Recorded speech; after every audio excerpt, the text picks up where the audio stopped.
No nii, me oleme päevaga jõudnud sinnamaani, et nüüd tuleb väga hea diiser sellest, et mis saab edasi.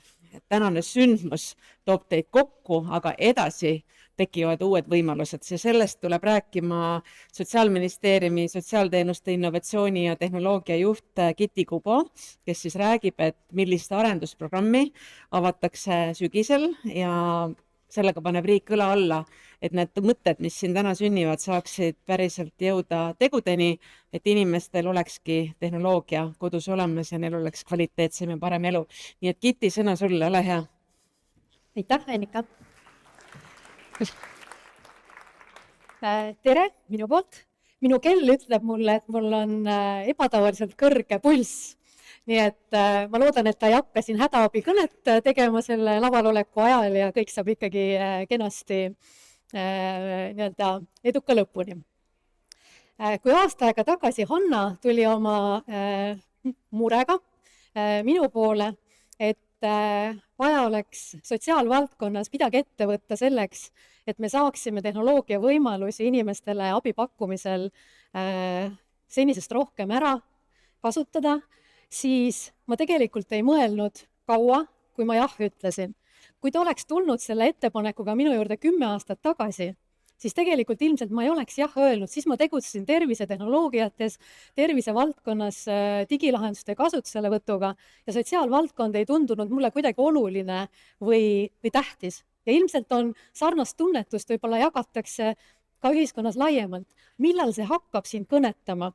On siis, kui sinu oma vanemad jõuavad sellesse ikka, kui sa ei saa enam iseseisvalt hakkama, või kui sul endale tekib perspektiiv sellest, et sa ei ole enam igavesti noor ja sa ka kunagi ise vajad teenuseid ja mõtled selle peale, kas sa tahad selliseid teenuseid, nagu täna pakutakse. Ja see tegelikult see isiklik motivatsioon siin varasemates kõnedes oli ka see, et asjast iga osapool peab nägema kasu. Siis tegelikult, mis mind motiveerib siin praegu, on ka see isiklik kasu või missioon seda tehes. Ja ma arvan, et nii nagu me ühe kolleegiga Sotsiaalministeeriumis ristisime ühel hetkel selle projekti missioon vanaema, sellepärast, et kui me rääkisime tehnoloogiaettevõtetega ja paljude inimestega, kes oma elu karjääriteel on mingi pivoti teinud ja liikunud teise eriala peale, siis tihtipeale oli see motivatsioon selles, et ma näen, kuidas minu lähedased, ma näen, kuidas minu vanaema on hädas sellega, et üksi hakkama saada. Ma täna tutvustan heaolu tehnoloogiate innovatsiooniprogrammi järgmiseks 5 aastaks, mis on siis riigi plaan, kuidas anda hoogu sellele, et tehnoloogiad kasutusele tuleksid, et nad aitaksid nii teenusosutajaid kui abi vajavaid inimesi. Ja täna ma esimest korda ka laiemale avalikkusele räägin võib-olla siis sellest, et milliseid võimalusi see pakub teenuse osutajatele ja omavalitsuse tasandil teenuse korraldajatele selleks, et lahendusi arendama hakata. Ma ütleksin, et meil on ideaalne olukord selleks, et midagi võiks juhtuma hakata. Lühidalt kokkuvõttes meil on väga suur väljakutse, millest võib-olla me oleme rääkinud aastaid, aga me ei saa seda täna enam ignoreerida. Meil ei ole raha, meil ei ole inimesi, aga meil on teenuse vajadus, mis kasvab ja kasvab. Me peame selle lahendama, sest me näeme uudiseid kas või Tervisekassast, kuidas teenuste kättesaadavus reaalselt hakkab vähenema. See ei ole enam kuskil mingi hirm tulevikus, see on reaalsus.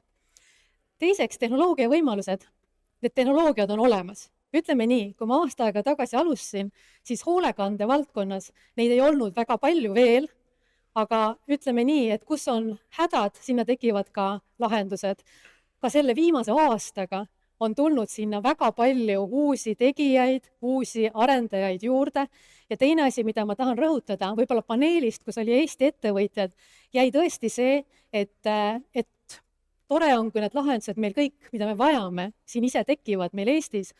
Ma tahaksin siiski rõhutada seda, et väga palju lahendusi, töötavaid, piloteeritud lahendusi on olemas teistes riikides, nii et ikkagi ka innustada seda, et me otsime parimaid ja töötavaid lahendusi, mitte ilmtingimata kohapealseid. Aga loomulikult on see innovatsiooni ökosüsteemile tegelikult oluline, et kohapeal lahendusi oleks. Tihtipeale on see, et entusiastid tahavad midagi teha, aga tegelikult kõrgematel otsustajatel mandaati ei ole. Selle asjaga on nüüd nii, et see on ikkagi otsustajate poolt antud mandaat, see tegevus oli valitsuse tegevusprogrammis ja ta jäi sinna ka praeguses koalitsioonilepingus, nii et see on oluline. Ja tihtipeale on see, entusiastid tahavad teha, lahendused nagu oleks olemas, aga raha ei ole. Meil on raha ka. Et selle programmi elluviimiseks on meil järgmise 4-5 aasta peale umbes suurusjärgus 12 miljonit eurot, mida siis on võimaldanud tõesti see, et valdkonnal on võimalus Euroopa struktuurfondide vahendeid kasutada. Nüüd see muutus, mida me tervise- ja sotsiaalsüsteemis vajame, see ei ole mingisugune väike muudatus õigusaktis või pisikene parandus kuskil teenuseprotsessis, see on paradigma muutus. Paradigma muutus tähendab see, et aluspõhimõte või fundamentaalne viis, kuidas me asjadest aru saame ja mõtleme, muutub. Ja see tähendab seda, et teenused, mis varem olid võib-olla silostunud ja disainitud rohkem rahastaja või teenuse osutaja vaatest, me tahame, et need muutuksid inimesekesksemaks, et nad oleks kasutajasõbralikud, et kasutajad oleksid sinna teenuste arendamisesse kaasatud. Ja kui me siin täna räägime sihtrühmast eakad, erivajadusega täisealised inimesed, siis ei ole võimalik teha seda ilma integreerimata. Me teame seda, et peaaegu pool üle 65-aastastest inimestest Eestis elab üksi kodus. Me teame ka seda, et üle 2/3 nendest inimestest on 2 või enam kroonilist haigust. Me teame ka seda, et nende tunnetuslik hinnang sellele, kuidas nende iseseisev toimetulek on suhteliselt kesine. See peaks olema esimene nii-öelda integratsiooni näide, kuidas me tegelikult piirkondlikul tasandil suudame need teenused teha integreerituks, inimkeskseks ja tõesti võib-olla siis arendada teenusmudeleid mitte iga vald oma, vaid natukene suuremate üksuste kaupa. Inimene on siiamaani tervise- ja sotsiaalsüsteemis olnud selline kasutamata ressurss, sest tegelikult inimene ise on lõpuks oma hädade ja murede ekspert, kõige suurem ekspert võib-olla, ja kes täna ka olukorras, kus meil võib-olla tervise- ja sotsiaalandmeid ei liigu, on ka ise see nii-öelda keskne koht, kes neid andmeid liigutab siis ühe eksperdi käest teisele, ehk et hooldustöötaja küsib kodus, et mis ravimeid sa võtma pead, sest ta ju ei näe seda, siis inimene ise räägib talle, mida arst või õde siis talle öelnud on, et täna liiguvad meil andmed niimoodi. Inimest annab palju rohkem võimestada tegelikult ise paremini hakkama saada ja samamoodi lähedasi võimestada, paremini hakkama saada, sest kui me räägime, et meie süsteemid peavad reaktiivsemast, proaktiivsemaks muutuma ja ennetavamaks, siis siin on just suur osa sellel, et inimesed, kellel võib-olla abivajadus ei ole veel, kelle iseseisvus hakkab nii-öelda vaikselt alla poole liikuma, aga kelle abivajadus ei ole veel väga suur, siis ennetavalt ja proaktiivselt me saame nii-öelda infot ja võib-olla digitaalseid lahendusi pakkuda ja me ei pea ilmtingimata seal pakkuma nii-öelda seda inimeste poolt nii-öelda osutatud teenust veel, aga samas saame sellega ära hoida selle, et tekiks see teenuse vajadus, kus meil täna inimesel asendajat ei ole, ehk tegelikult olukorrad, kus inimene ikkagi vajab pesemist, hooldamist, abitoitu söömisel, kus täna ja ilmselt ettenähtavas tulevikus tehnoloogia seda üle võtma ei ole võimeline. Ja kui meil tegelikult teenuste raskuskese on olnud väga palju varasemalt haiglas või hooldekodus ehk institutsioonides, siis ikkagi see arusaamine sellest, et see liigutada koju ja kogukonda. Et kui me vaatame täna ka sotsiaalhoolekandes, siis see suhe, kui palju inimesi meil on hooldekodudes ja kui palju on meil neid inimesi, kes saavad siis kodus elamist toetavaid teenuseid, see suhe ei ole sugugi see, mida me sooviksime, et see oleks. Ehk et täna sisuliselt inimesed jõuavad hooldekodudesse paljuski nii, et nad ei ole varasemalt saanud mitte ühtegi toetavat teenust kodus. Ja see on tegelikult see küsimuste koht, kuidas arendada inimese kodus elamist toetavaid teenuseid ja kuidas integreerida sellesse teenuse pakkumisse tehnoloogiaid. Nüüd, mis on selle sotsiaalhoolekande innovatsiooniprogrammi eesmärk? siis eesmärk on kiirendada tehnoloogiapõhiste lahenduste kasutuselevõttu ja me teame, nii nagu siin juba eelnevast jutust on välja tulnud, et see kasutuselevõtu kiirendamine ei ole tehnoloogiate taga, vaid see tegelikult on selle võimekuse taga seda tehnoloogia rakendamise, arendamise, kasutuselevõtu protsessi õigesti teha. Ja kus on fookused? Selge fookus on sotsiaalhoolekande poliitikal, sellel, et inimesed saaksid võimalikult kaua kodus elada, et neil oleks seal turvaline, et nad oleksid võimalikult kaua iseseisvad ja üldiselt lähtudes inimkesksusest, kus inimese arvestatakse teenuse osutamisel sellega, mis on nende eelistused, siis tegelikult iga inimese eelistus on elada oma kodus nii kaua kui võimalik. Ja nüüd on küsimus süsteemis, et kui palju ja mil moel me saame seda inimese valikut siis toetada. Meil on väga palju Eestis hoolduskoormusega inimesi, töötaja puudu sotsiaalhoolekande sektoris ja need on peamiselt hooldustöötajad ehk et need inimlikku hoolt pakkuvad inimesed, kes igapäevaselt käivad oma klientide juures.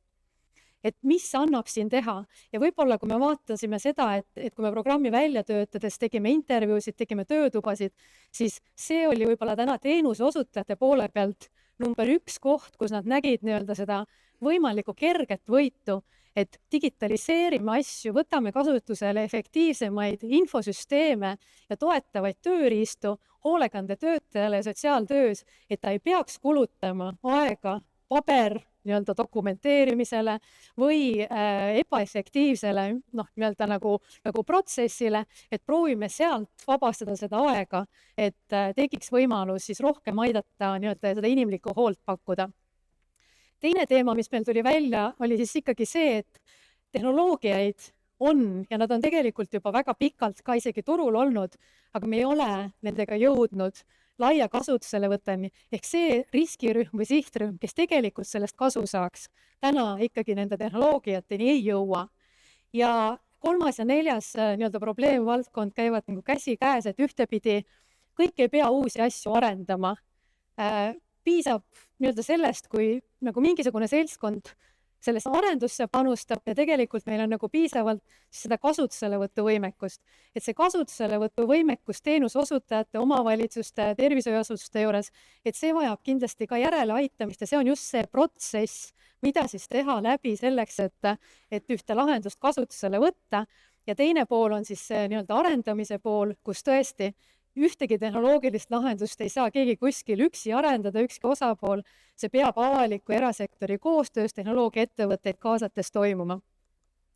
Nüüd heaolu tehnoloogiate definitsiooni juurde ma pikalt ei jää, sest tegelikult Kristiine Rootsi poole pealt ettekandes seda juba selgitas, et me võtsime ka kasutusele siis definitsiooni või tõlgenduse, mis tuli Skandinaavia maadest, Põhjamaadest, et põhimõtteliselt on siis siin 2 tüüpi digitaalsed nii-öelda lahendused, ühtepidi need, mis aitavad abivajadusega inimest ja siin kontekstis me räägime vanemaealisest ja täiskasvanud erivajadusega inimesest, aitavad tal iseseisvust säilitada ja hakkama saada, olla ühiskonnas aktiivne ja teisipidi siis teenusosutajaid ja mitte ainult teenusosutajaid kui organisatsioone, vaid tegelikult ka neid töötajaid, keda me teame, et meil napib, kuidas nende tööd hõlbustada ja kuidas neile nii-öelda seda tööga rahulolu rohkem võib-olla siis ka läbi tehnoloogia tekitada, mitte see, et tehnoloogia tekitab neile lisafrustratsiooni, kuna lahendus on halvasti disainitud ja ei ole nende vajadusi arvesse võtnud. Nüüd lahenduste mõttes võib-olla kõige levinum selline nagu, kui mõelda, et milline see tehnoloogia seal sotsiaalhoolekande sektoris on, siis esimene seos ilmselt tekib häirenupuga. Et kui mina tulin ka siia valdkonda, siis ja Anna mulle sellest rääkima hakkas, mõtlesin, et mis tehnoloogiad. Ma mäletan, et kunagi oli mingi kaelaskantava paela otsas nupp Tallinna linnal, kus inimesed läksid vanni, nupu panid ilusti kapi peale, siis vannis kukkusid ja siis nupp ei aidanud neid. Et tegelikult nagu seesama nupp on mujal maailmas enim kasutatud heaolu tehnoloogia lahendus ja ta on enim kasutatud sellepärast, et ta on lihtne kasutada ja ta annab reaalselt kasu. Ja võib-olla täna me ei räägi enam kaelas rippuvast nupust, et nii nagu Niklas ka oma ettekandes välja tõi, täna on pigem tegu sellise kena nutikellalaadse seadmega, mis suudab ka igasuguseid muid asju juba teha kui kukkumise tuvastamine ja kiire hädaabikõne tegemine, et igasugused GPS jälgimised, tervisenäitajate jälgimised.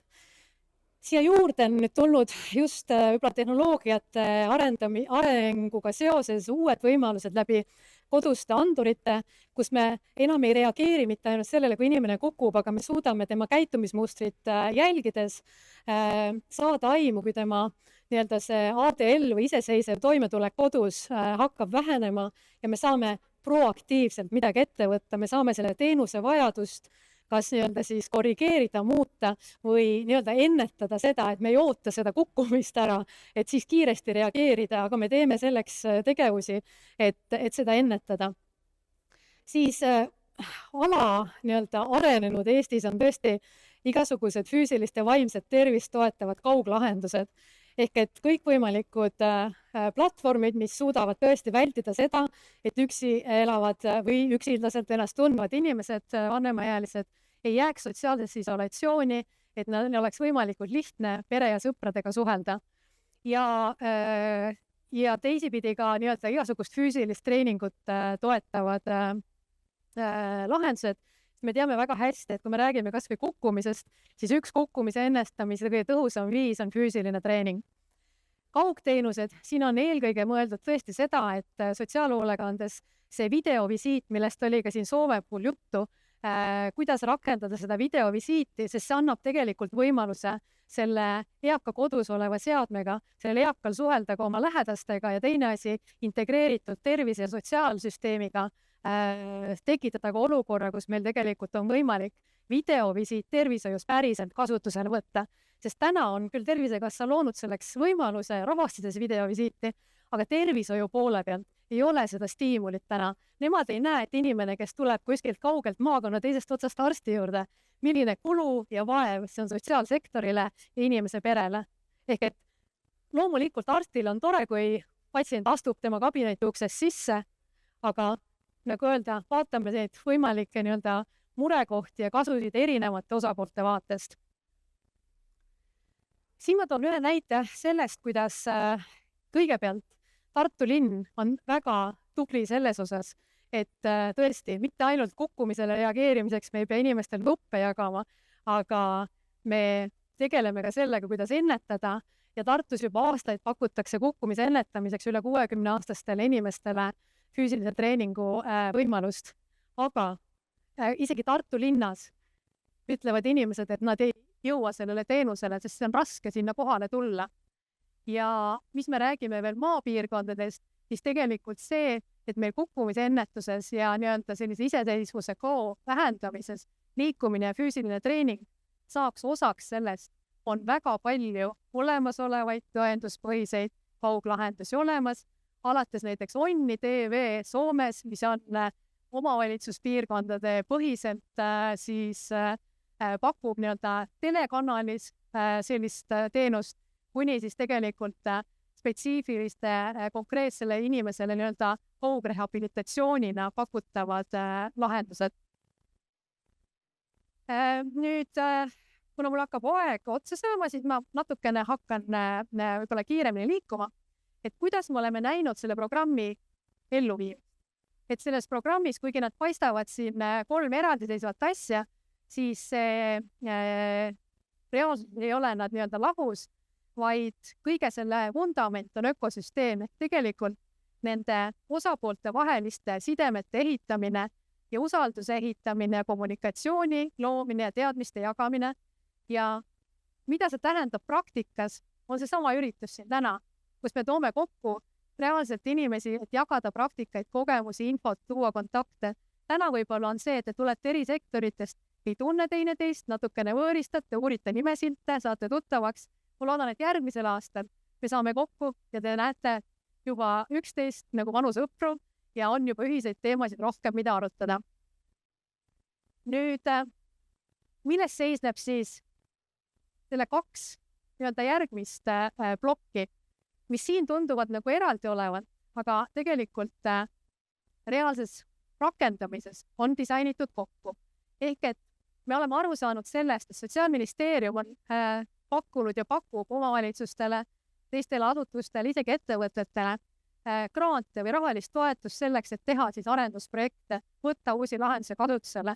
Aga nii nagu siin kogu hommikupoolsest käis läbi, see võimekus seda teha, need metoodikad, need tööriistad, need kogemused, need on täna väga kesised veel, et teha seda õigesti. Ehk et me ei pea mitte ainult õigeid lahendusi arendama, aga me peamegi seda arendusprotsessi õigesti tegema, et see edu tagada, et seal nii-öelda projekti lõpus ei ole sellist frustratsiooni, et need tehnoloogiad ei aita ju mitte midagi, mis tuleneb tegelikult sellest, et me ei ole seda rakendamisprotsessi korralikult teinud ja läbi mõelnud. Ja siin ongi koht, kus meil on arendusprogramm ja rahastamine põimitud ühte kokku. Ehk et tegelikult siis sügisel on esimene voor, kus me kuulutame arendusprogrammi kandideerimise välja, kus on siis võimalik tulla oma idee ja meeskonnaga ja kui seal nii-öelda selles konkursi edukaks osutada, siis on võimalik sealt saada stardiraha selliseks arendusprindiks, mida me näeme, et võiks kesta selline 4-6 kuud ja on võimalik saada siis ka arendusprogrammist tuge nii metoodikate, nõu või ekspertide abil. Ja omakorda, kes on jõudnud sellest väljatöötamise etapist, kus me tegelikult alles valideerime seda algset ideed, kus me mõtleme välja, milline üldse võiks olla see lahendus, vaatame turul, millised on reaalsed lahendused, töötame välja nii-öelda selle projektiplaani, vaatame, kas see on üldse teostatav sellisel moel ja kui sealt nii-öelda edasi pääsenud projektid, neil on võimalik siis saada nii-öelda juba suuremat rahastust selleks, et järgneva sellise kuni 2 aasta jooksul katsetada, seda piloteerida, jooksvalt koguda andmeid nende kasude kohta, nii selles mõttes, et kuidas ta kasutajatele meeldib, kuidas see nii-öelda aktsepteeritavus on, aga ka milliseid nii-öelda reaalseid kasusid ta siis osapooltele toob ja hinnata seda ja siis on etapp, kus on siis nii-öelda kasutusele võtu etapp, mida tavaliselt projektides ignoreeritakse, et projekt lõpebki katsetamisega ära ja kasutusse asjad ei jõua, siis siin on ikkagi selge eesmärk jõuda kasutamiseni ja kasutamiseni mitte ainult selles seltskonnas, kes katsetas ja piloteeris, aga kasutamiseni vähemalt piirkondlikult või sarnastes piirkondades, kui me võtame linnalisi ja maapiirkondi võib-olla natukene erinevatena. Metoodika, tõesti, aitäh, see on meil olemas. Me proovime selle kasutusele võtta ja programmi arenduspartnerina, kelle hanget me just oleme välja kuulutamas, läheb ka nii-öelda see soovitus sisse, et võtta kasutusele siis tõesti metoodiline juhend koos tööriistakastiga, kuidas ühte heaolu tehnoloogia lahendust samm-sammult puust ja punaseks tehtuna arendada. Et see on arendatud kunagi Norra kohalike omavalitsuste liidu poolt välja. See oli aluseks või kohustuslik nii-öelda juhendmaterjal, mida järgida Norra riiklikus heaolutehnoloogiate programmis. Ja nagu Niklase jutust kuulsite, Põhjamaad skriinisid üle kõik riigid ja leidsid, et see on parim saadaolev metoodika hetkel turul, võtsid selle ise kasutusse ja nüüd tegelikult meil ei ole põhjust hakata uuesti turgu skriinima, et kas on vahepeal veel midagi paremat tulnud, vaid me kohandame selle. See baseerub inimkesksel lähenemisel, disaini põhimõtetel ja tegelikult samm-sammult aitab selle projektiga eduka tulemuseni jõuda. Ja lõpuks lahenduse hindamine, ehk et see viimane otsustuskoht seal protsessis, kus me oleme ära piloteerinud, me oleme kogunud teadmist, mida see tehnoloogia teeb ja mida ta ei tee, siis seal on üks otsustuskoht veel, et kas seda tasub skaleerima hakata üle süsteemi, üle piirkonna. Ehk et see on siis see, et kohe algusest peale tuleb see kasu osapooltele selgelt defineerida, mida me ootame, et see tehnoloogia ära teeks, kas ta hoiab kokku kulusid, aega, parandab kvaliteeti, kas inimene saab kauem reaalselt tänu sellele kodus elada ja mõõdame neid asju, et me tõesti otsuseid mingite tehnoloogiate kasutuselevõtuks ei teeks emotsioonide pealt, vaid ikkagi tõenduspõhise infobaasid. Mis edasi, et siin on esimene ajakava, et programmi esimese vooru kuulutame sügisel välja. See on kõik eeldatav ajakava, sellepärast et riskitabel selle tegevusega seoses on väga pikk ja programmi väljatöötamine, kuna see on seotud Euroopa Liidu rahadega, siis need, kes teavad, millest ma räägin, noogutavad, aga et siin on väga palju igasuguseid kooskõlastusringe vaja enne veel läbida. Ja siis ongi nii, et kes esimeses voorus ei jõua oma mõtetega pardale, saab tulla siis järgmisel aastal. Et kokku selle 4 aasta peale me teemegi 2 vooru, et siis sellel aastal, sellel sügisel ja järgmisel aastal, järgmisel sügisel.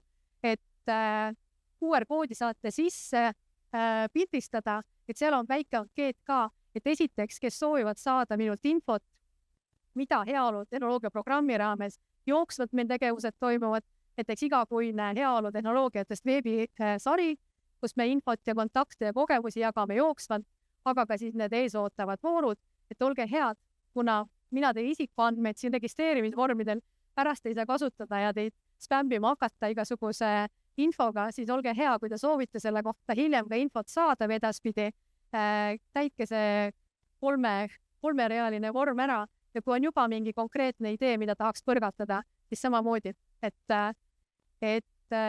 olete oodatud ühendust võtma. Aitäh teile ja vabandust!